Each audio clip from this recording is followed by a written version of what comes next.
I had been on my own since my parents passed away while I was in medical school, pushing me to rely solely on myself to carve out a future I could be proud of.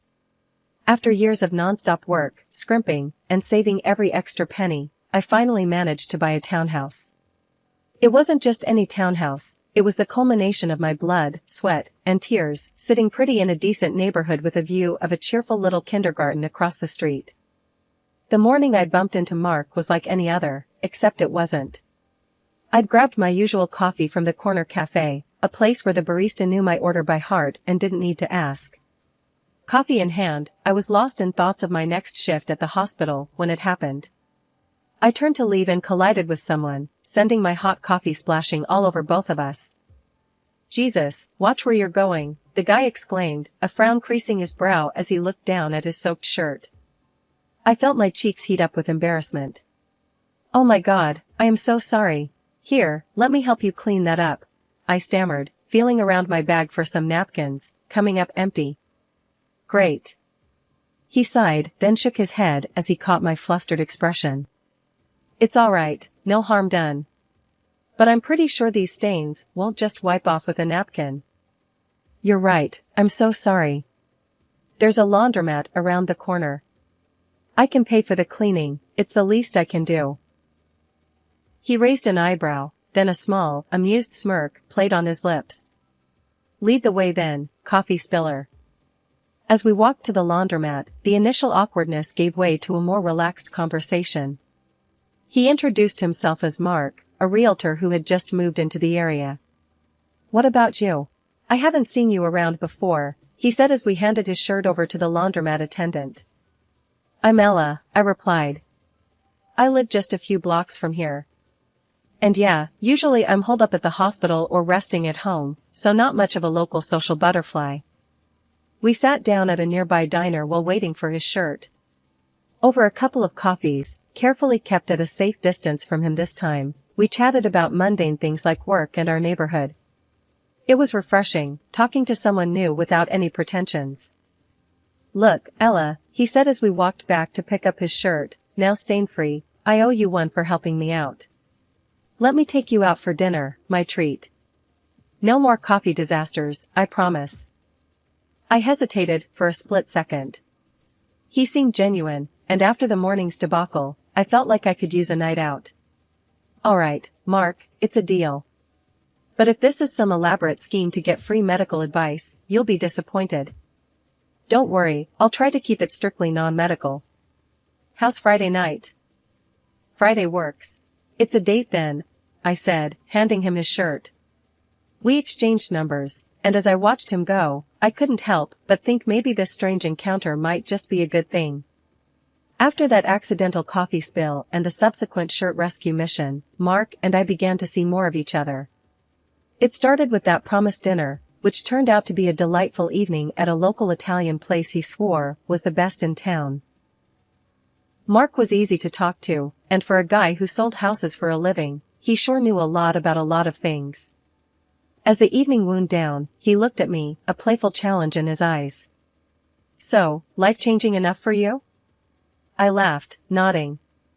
"All right, you win this round." The pasta was fantastic. From then on, it seemed like we were inseparable. He was always planning something interesting for us to do, whether it was a movie night, a visit to a local art exhibit, or just a simple walk in the park. Mark had a knack for making everyday things feel special. One evening, as we were walking along the river, watching the city lights reflect on the water, he stopped and looked at me with those earnest eyes of his. "Ella, I've got to tell you something." "What's up?" I asked, feeling a mix of anticipation and nerves. "I'm falling pretty hard for you," he said, his voice low. "And I don't want to scare you off, but I feel like this could be something real." I took a deep breath, the night air cool on my face. "I'm falling too, Mark. And no, you're not scaring me off." A few months into our whirlwind romance, during a cozy dinner at my place, Mark had insisted on cooking to prove he could rival the pasta from our first date. He surprised me with a question that stopped me dead in my tracks. He had just served us some ridiculously good lasagna when he turned to me, took my hands in his, and said, "Ella, I know it's been a quick ride for us, But when you just know. Marry me? I didn't need time to think about it, it felt right. Yes, Mark. Yes, I'll marry you. That night, we talked about our future, about finding a place together, and starting a family. Everything felt like it was falling into place, and I couldn't remember the last time I had been this happy. However, the arrival of Mark's parents from Thailand just before our wedding brought a shift I hadn't anticipated. They had lived abroad for many years, but decided to return permanently when they heard about their son's imminent wedding. At first, they seemed lovely, full of warm smiles and enthusiastic embraces. "We're so thrilled to finally meet the woman who captured our Mark's heart," his mother had gushed, squeezing my hands with both of hers. His father, a robust man with a hearty laugh, clapped Mark on the shoulder, saying, "You've chosen well, son. We're excited to be part of this joyous occasion." Their friendliness was comforting, and I felt hopeful about our new family dynamics. But their initial friendliness soon gave way to an overwhelming sense of intrusion. Linda, Mark's mother, took to our home like she owned the place, and her husband, Jim, wasn't far behind in making his presence felt. It started with small things. Linda would rearrange my kitchen whenever she came over, which was almost every day. "Ella, you really should keep the spices near the stove. Saves time," she would say, moving things around without waiting for my response. I bit my tongue, trying to keep the peace. Then came the comments about how I managed the house. One afternoon, while I was trying to relax with a book, Linda plopped down next to me and sighed. "You know, dear, it wouldn't hurt to dust a bit more often. And maybe some fresh flowers would brighten up the place. It looks a bit drab." Jim had his own way of butting in. He'd follow Mark around, questioning his decisions about work and our finances. I overheard him one day in the garage, his voice stern. "You're letting her handle the money? You need to keep an eye on that, son. Make sure it's spent wisely." Their constant presence was suffocating, but the breaking point came when Linda decided we should host a party for her friends, without even asking us. "It'll be just a small gathering," she assured, waving her hand dismissively as if it was no big deal. When I tried to talk to Mark about it, hoping he would intervene, he just shrugged. "Mom likes to host. Let her have this one. It makes her happy, and it's not like it's a huge imposition, right?" I gave in. The small gathering turned out to be a full-blown bash with more than 20 people, all from Linda's circle of friends, who seemed to think they were at some sort of weekly social club that just happened to be in my living room. I spent the whole day cooking and preparing, only to end up feeling like a stranger at my own party. Linda introduced me around as if she was the lady of the house, and I was just some sort of assistant. "Ella helped out," she would say, patting my arm while her friends nodded politely before turning back to her. The final straw was when I heard one of her friends, a loud woman with a booming laugh, comment, "Linda, you've got this place whipped into shape. Mark was smart to bring you back here." I clenched my fists, my face hot with embarrassment and rage. As soon as the last guest left, I turned to Mark. "This can't happen again. It's not okay, and you know it." He looked tired, rubbing his forehead. I know. It's just. Mom can be a lot. But what am I supposed to do? She's my mom." "But I'm your wife," I shot back, the hurt clear in my voice. "That should count for something, shouldn't it?" He didn't have an answer for me, and that night, I lay awake, wondering if this was how the rest of my life would look. Sidelined in my own home, bending backward to accommodate people who clearly had no respect for my boundaries. Saturday after Saturday, my house transformed into a hub for Linda's endless social gatherings.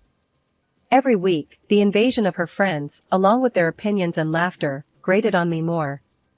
It wasn't just the noise or the mess, it was the sheer disregard for our personal space. And each event left me feeling more like an outsider in my own home. The day I put my foot down, everything blew up. I told Linda politely, but firmly, "I'm sorry, but we can't host the party every Saturday. It's too much." She stared at me like I'd slapped her. Her reaction was immediate and volcanic. "Too much? You ungrateful girl, this is what family does for each other. we host, we entertain, we support. Her voice rose with each word, and I felt the walls of my own home closing in on me. Linda, please lower your voice.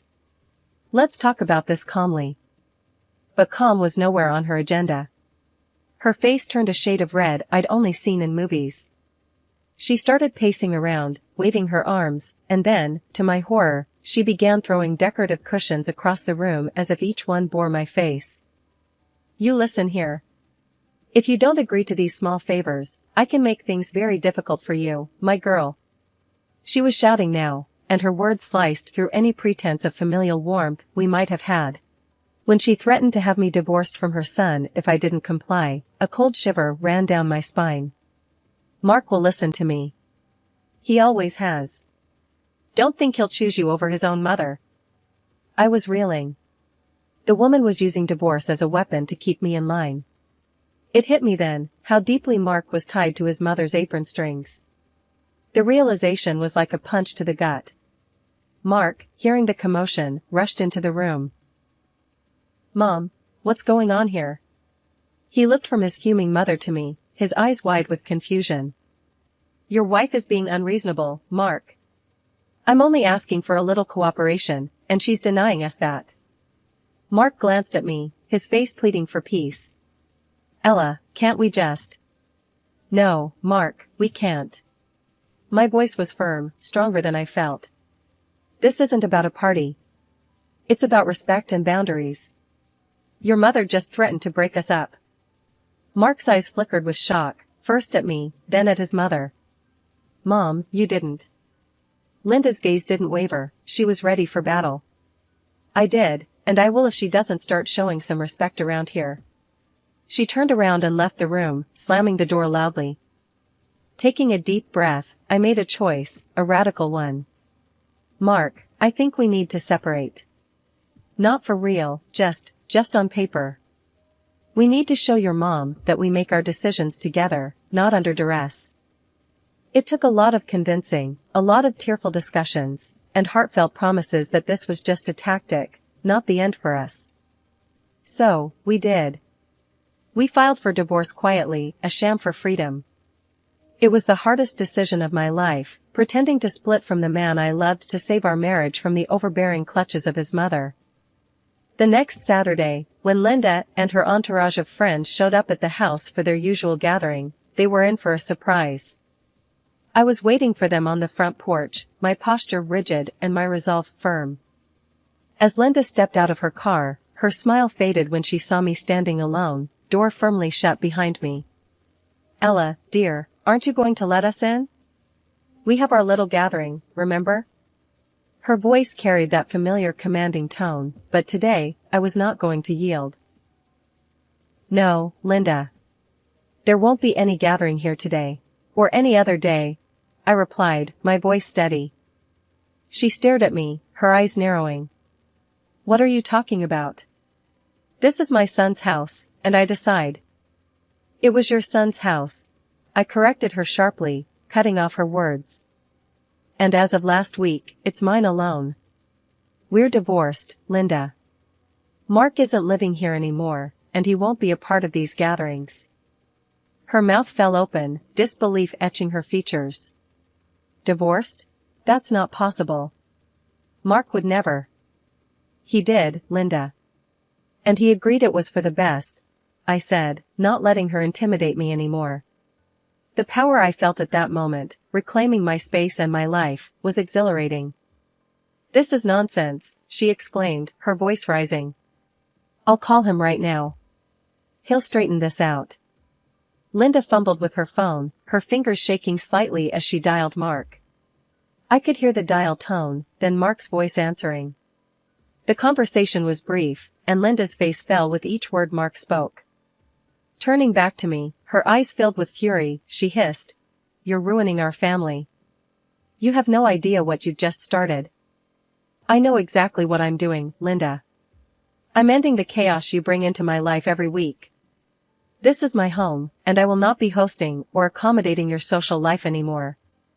The other women, who had been watching the exchange with rapt attention, began to murmur among themselves, their eyes darting between Linda and me.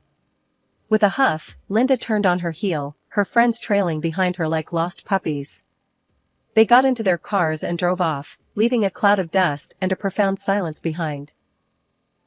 After the sham divorce, Mark and I maintained our relationship secretly, meeting in less conspicuous places and spending time together like two teenagers sneaking around. It was absurd and painful, but necessary. One chilly evening, Mark texted me. "Meet me at the Old Town Diner. The one with the busted neon sign. Need to see you." Reading his message, I felt a mix of excitement and nervousness. I threw on my coat and headed out, making sure to keep my head down as I walked into the diner.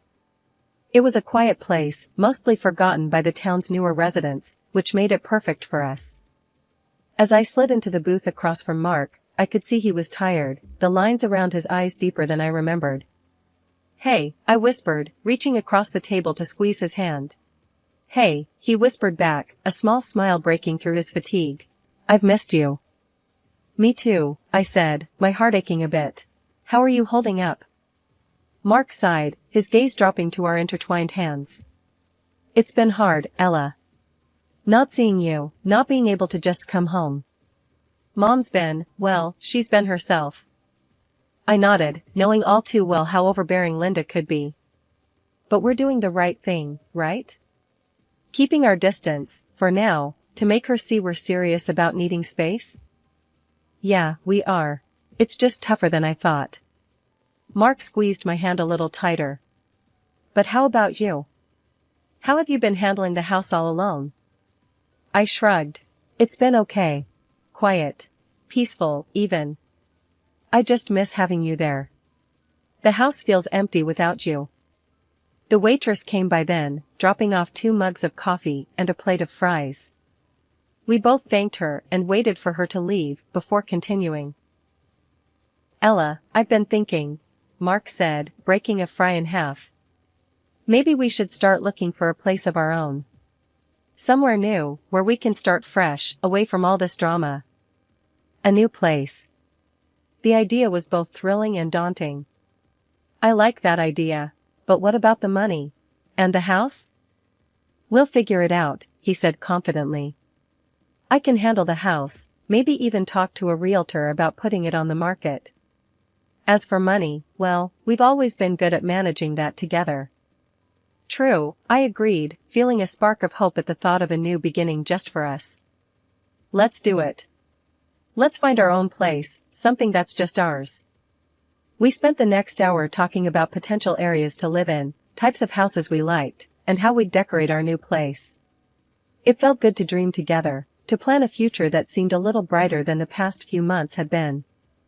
When it was time to leave, we stood outside the diner, the cool air making me shiver slightly. Mark took off his jacket and draped it over my shoulders. "I've got you," he said softly, pulling me into a hug. "I know," I whispered back, holding him tight. "And I've got you, too." We parted ways that night with a plan in mind, our spirits lifted by the promise of a new start. It wouldn't be easy, but with Mark by my side, I felt like we could handle anything. Even Linda. A year later, our persistence paid off. I had managed to save enough money, and Mark, using his skills as a realtor, found us the perfect place. It was a large, beautiful house in a wonderful area with a stunning garden. To celebrate and cement our reunion, we decided to get married again in a small, secret ceremony. It was just us and a couple of close friends who knew about our situation. As we exchanged vows for the second time, the weight of the past year seemed to lift. There were still remnants of our old life at the townhouse that we needed to gather up. We decided one Saturday morning to make the trip back to our old place and pick up the last few items. As we pulled up to the townhouse, I noticed a familiar car parked outside. It was Linda and Jim. They were standing by the front door, apparently waiting for us. When we got out of the car, Linda's face lit up with an unsettling kind of eagerness. "We need to discuss the family get-togethers. Now that you're returning, we can start planning the next one right here." Mark's brow furrowed. "Mom, we're not here to stay. We're just picking up some things. We've moved out." Her smile faltered for a moment, but quickly recovered. "Moved out? Oh, But that means this place is free. I can use it for the parties then. It was like nothing had changed with her. I felt a flare of frustration, but kept my voice calm. Linda, we sold the townhouse. It's not ours anymore. We're here to collect the last of our things. The news seemed to take a moment to sink in. Linda's face went from confusion to shock, and then to a frown. Sold? But where will you live? Where will we have our gatherings? Mark took a step forward, his tone firmer. Mom, the townhouse is no longer our concern. And we're not disclosing where our new house is. I'm sorry for how things went before, but now, we're starting fresh. It's time for you and Dad to consider doing the same. Maybe travel again, like you used to. Linda's mouth opened and closed, her earlier enthusiasm dampened into a muted disbelief. Jim, who had been quietly observing the exchange, put a hand on her shoulder, but she shrugged it off, her gaze fixed on Mark. You're choosing her over your own family? Linda's voice cracked, a mix of anger and hurt. Mark nodded. Yes, Mom, I am choosing my wife. It's not about picking sides, it's about respecting our life together. Before Linda could say another word, Mark kissed my hands, an affirmation of his commitment in front of his parents. Linda stood frozen, her face a mask of frustration and disbelief. Jim seemed to realize the argument was lost and gently urged her back towards their car. After settling into our new home, the peace and quiet I had longed for felt like it was finally within reach. Mark and I reveled in our newfound privacy, cherishing the freedom that came with it. However, Linda wasn't ready to let us go without a fight. Her obsession with controlling us reached new heights when she started calling our friends, desperately trying to find out where we lived. Thankfully, our friends understood the situation and kept our new address confidential, supporting our decision to keep our lives private. Linda's frustration grew with each unsuccessful attempt, and soon she resorted to more direct confrontations.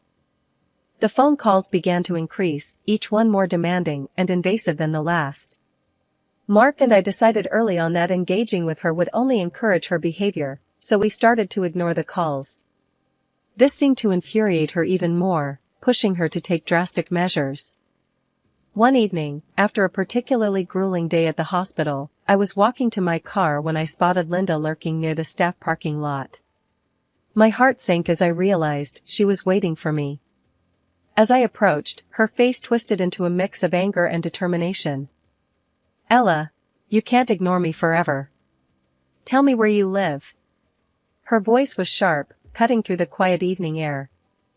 I kept my distance, my hand inching towards my phone. Linda, this needs to stop.